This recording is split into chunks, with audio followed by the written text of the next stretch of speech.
C'est une question de contrôle d'une mine qui tourne à des violences dans la zone aurifère de Quintignan. Des informations font état de militarisation et d'usage excessif de la force pour le déguerpissement des occupants de la mine qui devra être exploitée par la société aurifère de Guinée-Sag. En 1998, lorsqu'on signait l'accord de concession, Erawan était inoccupé. Et la population a été suffisamment informée que la SAG était intéressée par la partie et que l'État avait concédé cette zone à la SAG. Un accord préalable aurait été obtenu pour satisfaire l'entreprise et les communautés. Mais pour l'heure, chaque partie tire le drap de son côté. La population était d'accord que le moment venu, à condition qu'il y ait une juste indemnisation préalable et que les habitants soient effectivement installés dans d'autres zones, s'il y a une relocalisation, il n'y avait pas de problème. Toute la ville de Quintignan, la population de Quintignan, de Bouré en général, une sous-préfecture qui a plus de 26 000 habitants, tandis que Quintignan a 30 000 habitants. Le nom, notre décision ferme, c'est le nom à l'exploitation de la ville. Mais pour le respect du président, on avait déjà entamé certaines choses. On a cédé une très bonne partie du village à la société SAG, qui est appelée, qui est connue de tout le monde, le reste de la colline.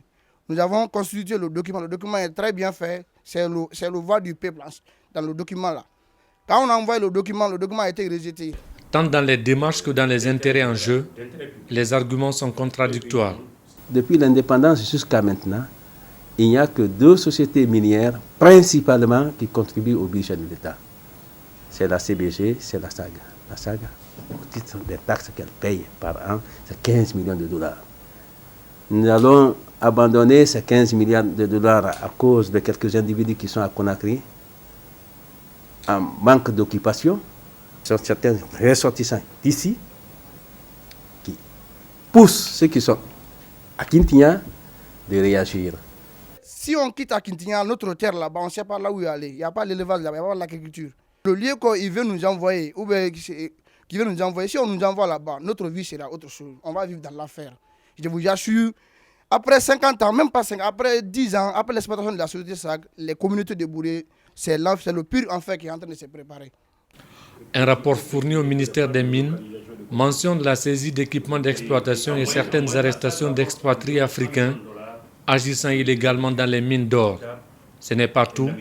Des violations de domicile ont été également enregistrées selon les ressortissants.